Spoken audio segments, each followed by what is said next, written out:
اب نوٹ کر لیجئے، یہ کتابیں اگر آپ پڑھنا چاہیں تو کتاب الملاحم میں پڑھیے. بدترین عذاب عربوں پر آیا کھڑا ہے، سروں پر تنا ہوا ہے، بدترین.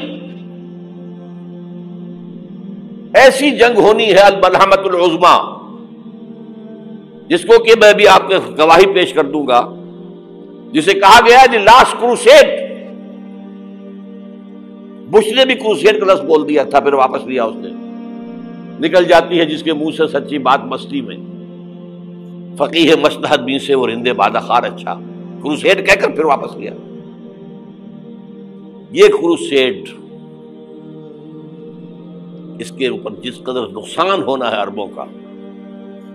گریٹر اسرائیل بنے گا، یہ عراق، شام، اردن، سعودی عرب کا کچھ شمالی علاقہ، ترکی کا جنوبی علاقہ، مصر کا صحرائے سینا، اور اس کے ساتھ ہی جو بہترین اس کا زرخیز ترین علاقہ ڈیلٹا آف نائل، یہ سب یہودیوں کے قبضے میں جائیں گے. اس کو حدیث میں کہا گیا الملحمۃ العظمیٰ. عیسائی 80 علم لے کر اے مسلمانوں تم پر حملہ آور ہوں گے، اور ہر علم کے نیچے 12,000 فوج ہوگی. 9.5 لاکھ فوج. یہ نیٹو کی تیاری کس کے لیے ہو رہی ہے؟ جب یو ایس ایس آر کا خاتمہ ہوا تو پوچھا گیا تھا نیٹو چیف سے، اب کس لیے؟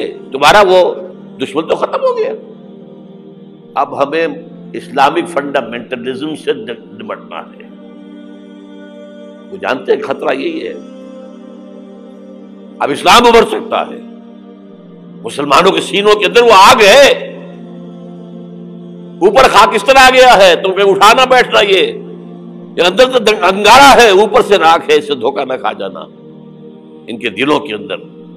اور بش نے کہا تھا مسلمان چاہتے ہیں کہ ہسپانیہ سے لے کر انڈونیشیا تک نظام خلافت قائم کریں. اور میں حیران ہوا تھا کہ اس کمبخت کو ہسپانیہ کا خیال کیسے آ گیا. ہمیں تو کبھی آتا ہی نہیں، اب ہم تو بھول گئے. وہ تو 500 برس پرانی بات ہے، جبکہ وہاں سے ہمیں نکال دیا گیا تھا. اگرچہ اقبال نے کہا تھا ہے ارض فلسطین پہ یہودی کا اگر حق، ہسپانیہ پر حق نہیں کیوں اہل عرب کا. ہسپانیہ میں تو 800 سال حکومت کی مسلمانوں نے، اور ابھی 500 برس سے گزرے ہیں نا. یہودی تو ارض مقدس سے 2000 سال نکالے گئے. انہیں لا کے آباد کیا گیا، عربوں کے سینے میں خنجر پھونک دیا گیا. وہ چھوٹا سا ملک جو چاہتا کرتا، کوئی پوچھنے والا نہیں. امریکہ جیسے اپنے بیٹے کی حفاظت کرے ویسے کرتا اس کی. اور حضور نے فرمایا ہے وہ جنگ جب ہوگی تو ایک باپ کے اگر 100 بیٹے ہوں گے تو 99 ختم ہو جائیں گے، ایک بچے گا. یہ حدیث ہے، حدیث ہے صحیح. اور آپ نے فرمایا ویل للعرب من شر قد اقترب. عربوں کے لیے ہلاکت ہے، عربوں کے لیے بربادی ہے اس شر سے جو قریب آ چکی ہے. اور آج جس طرح انہوں نے ان کی تہذیب کو اختیار کر لیا ہے، دبئی جا کر دیکھیے، بدترین مغربی معاشرہ جو ہے وہ دبئی کے اندر ہم نے قائم کر کے دکھا دیا. اب سعودی عرب اس راستے پر بڑھ رہا ہے. اور اس کے بعد نمبر 2 پر جو ہے ہم پاکستانی ہیں. لیکن میں اس کے وہ پہلی بات جو کہہ رہا ہوں وہ تو یقینی ہے، اس میں تو احادیث صحیحہ موجود ہے. اگرچہ اس کے بعد پانسا پلٹے گا، پھر حضرت مہدی کا ظہور ہوگا، حضرت عیسیٰ کا نزول ہوگا، اور وہ گریٹر اسرائیل گریٹر گریو یارڈ بنے گا یہودیوں کا. ایک ایک یہودی قتل ہوگا اور دفن ہوگا. یہ بات میں ہونا ہے، میں پہلی بات پر فرض کر رہا ہوں. وہ پانسا پلٹے گا جب پلٹے گا. ابھی جو سامنے ہے وہ کیا ہے؟ جس ملحمۃ العظمیٰ کہا حضور نے، جسے آرمگیڈون کہتے ہیں عیسائی. آرمگیڈون کی اگر کہیں جا کر آپ دیکھیں گے، آپ ڈکشنری میں مانی تو کیا لکھا ہے؟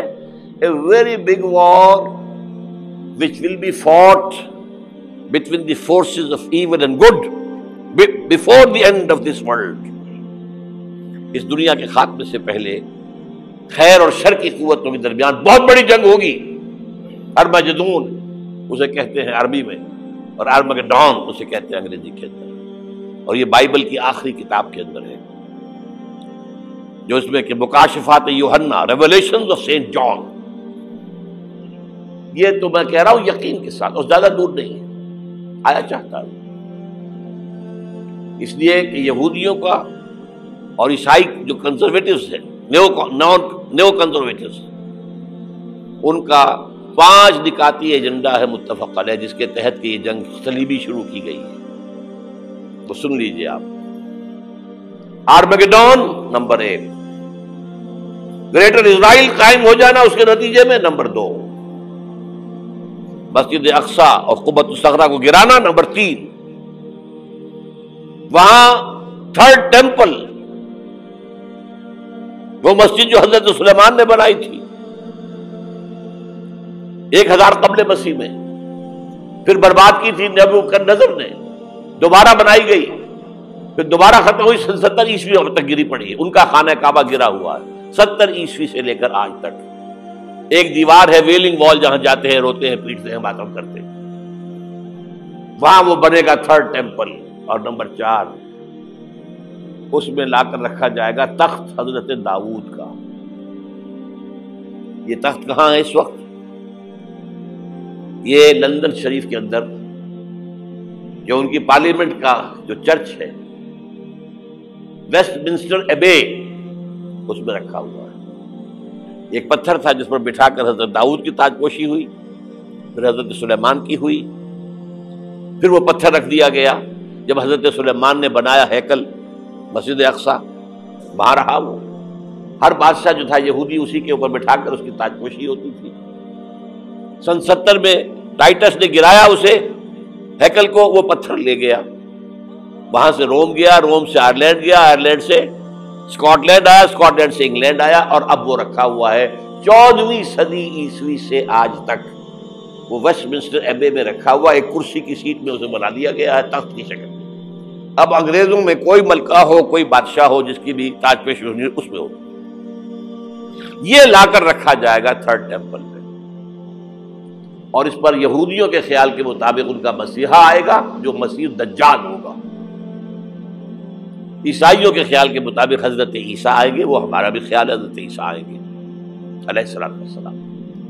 بہرحال یہ تو بعد کی باتیں ہیں نا، اس وقت جو میں عرض کر رہا ہوں عربوں پر بہت بڑا عذاب، اور پاکستان کا معاملہ البتہ یہ ہے، میں یقین سے نہیں کہہ سکتا، ہینگنگ ان دی بیلنس، ہو سکتا ہے اللہ تعالی ہم پر رحم فرمائے، ہو سکتا ہے، اگرچہ اس کی کوئی شرائط ہوں گی۔ چمن کے مالک اگر بنا لے موافق اپنا شعار، اب بھی چمن میں آ سکتی ہے پلٹ کر چمن سے روٹھی بہار، اب بھی ہو سکتی ہے۔ اور یہ بھی ہو سکتا ہے کہ اللہ تعالیٰ نے معجزانہ طور پر ہمیں ملک دیا، ہم نے اللہ سے بدعہدی کی، وعدہ خلافی کی، غداری کی، لہذا سزا دی جائے اور ہم سے یہ ملک چھین لیا جائے۔ اٹس جسٹ پاسبل، دور نہ سمجھے، اسے انہونی بات نہ سمجھے۔ جو گھیراؤ ہو رہا ہے آپ کا، آپ کے مغرب میں نیٹو فورسز اور مشرق میں بھارتی فورسز گدھوں کی طرح بیٹھے ہوئے انتظار کر رہے ہیں پاکستان اور ڈسٹیبلائز ہو جائے، یہاں اور بدامنی ہو جائے۔ اب لاہور میں پھر آج دھماکے ہو گئے ہیں، 2 دن پہلے کا دھماکہ میں سہ کے آیا ہوا ہوں، آپ کے سامنے بیٹھا ہوں، وہ جانیں بچی ہیں۔ جو ہماری اکیڈمی کا حشر ہوا وہ تو میں آپ کو نہیں بتا سکتا۔ یہ سارا کیوں ہو رہا ہے؟ تاکہ یہاں بدامنی ہو جائے اور ہمیں جواز مل جائے، مغرب سے نیٹو فورسز داخل ہو جائیں، مشرق سے بھارتی فورسز آ جائیں، اور ہمارے ایٹمی دانت توڑ کر اور پھر ہمیں بھارت کے سامنے ڈال دیا جائے۔ نو ڈو ایز یو لائک۔ یہ ان کا نقشہ ہے، ہوگا کیا وہ اللہ جانتا ہے، ہوگا وہ جو اللہ چاہے، لیکن اللہ کا چاہنا جو ہے وہ کس پر منحصر ہے؟ یہاں انقلاب برپا کرو، یہاں اسلام لاؤ، اگر دھندوں میں لگے رہو گے تو وہ خود بخود نہیں آ جائے گا انقلاب۔ صحابہ نے جانیں دی تھی، کتنی تکلیفیں اٹھائی تھی، 12 برس تک مکی دور کے اندر با نشہ درویشی در ساز و دمادم زن، جو پختہ شبی خدرا بر سلطنت جم سن۔ یوم طائف یاد ہے جو حضرت عائشہ فرماتی ہے کہ میں نے پوچھا تھا حضور سے کہ یوم احد سے زیادہ سختی بھی آپ پر کبھی آئی؟ یوم احد پر کیا ہوا تھا؟ تلوار کا وار پڑا تھا آپ کے چہرہ مبارک، یہ جو رخسار کی ہڈی ہے اس کے اندر وار گیا ہے، اوپر خود کی 2 کڑیاں تھیں وہ اس میں گھس گئیں، 2 دندان مبارک شہید ہوئے۔ وہ خود کی کڑیاں ایک صحابی نے اپنے دانتوں سے پکڑ کر کھینچنے کی کوشش کی، دانت نکل گئے، وہ نہیں نکلی، کیا جتن کر کے نکالی گئی ہوگی تو خون کا فوارہ، اتنا خون گیا ہے کہ آپ بے ہوش ہو گئے، گر گئے، اور مشہور یہ ہو گیا کہ آپ کا انتقال ہو گیا، شہادت ہو گئی۔ یہ سیرت کبھی پڑھی ہے؟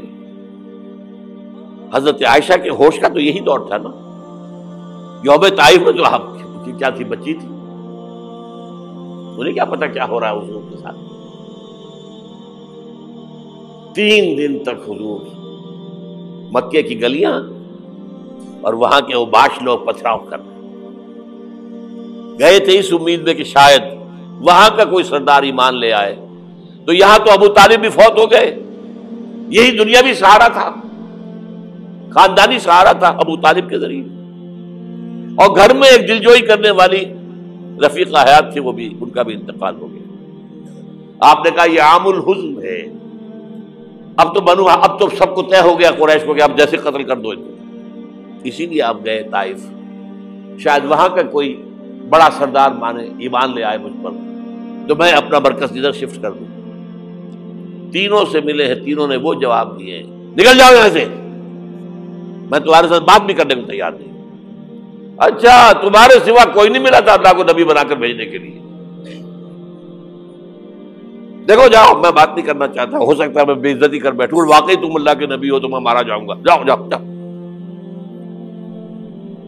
یہ سلوک محبت کے ساتھ ہوا ہے۔ اور پھر چھوکروں کو، اسٹریٹ ارچنز جنہیں آپ کہتے ہیں، اشارہ کیا تھا، خبر لو ان کی، پتھراؤ ہو رہا ہے، ساتھ کوئی ہے ہی نہیں، ایک آدمی صرف، زید ابن حارثہ۔ اب سامنے سے پتھر آ رہے ہیں تو حضرت زید آگے آ جاتے ہیں، ڈھال بنتے ہیں، مجھے لگے پتھر حضور کو رہے، آپ پیچھے سے آ رہے ہیں، چاروں طرف سے تو ڈھال نہیں بن سکتا، جسم لہو لہا، خون جا کر جوتیوں میں جم گیا ہے، جوتی اتر نہیں دی۔ پھر وہاں سے واپسی پر جو دعا مانگی ہے، اللہم الیک اشکو ضعف قوتی وقلت حیلتی وہوانی علی الناس، اے اللہ تیری جناب میں فریاد لے کر آیا ہوں اپنی قوت کی کمی کا، اپنے وسائل کی کمی کا، اور جو ذلت و خواری ہو رہی ہے لوگوں کے سامنے، الا ملتقنی، مجھے کس کے حوالے کر دیا ہے، الا بعیدی یتجہمنی، یہ میرے اوپر ہجوم کر کے آ جائے، حملہ کرے، اور عدو من لگتا امرے، یہ دشمن کے حوالے میرا معاملہ کیا، جو چاہے کرتے وہ۔ لیکن پھر عبدیت غالب آتی ہے، ان لم یکن علی غضبک فلا ابالی، اللہ اگر تو ناراض نہیں ہے تو مجھے کوئی پرواہ نہیں، سر تقدیم خم ہے جو مزاج یاد میں آئے، مجھے اندیشہ یہ ہے کہ تو ناراض تو نہیں ہوگی۔ یہ تکلیفیں جھیلی ہے، سینکڑوں صحابہ نے جانوں کا نذرانہ پیش کیا ہے، احزاب کی جنگ میں فاقوں پر فاقے ہو رہے تھے، اور ان فاقوں کی حالت میں خندق کھودنے کا حکم ملا ہے، لوگوں کی کمریں دوہری ہو رہی ہیں، پتھر باندھے ہیں اپنے پیٹوں سے، اپنی چادروں کے ساتھ کس کر کمر دوہری نہ ہو جائے، اور جب صحابہ کدالیں چلا رہے ہیں تو کیا کہہ رہے ہیں، نحن الذین بایعوا محمدا علی الجہاد ما بقینا ابدا، اللہم لا عیش الا عیش الاخرہ۔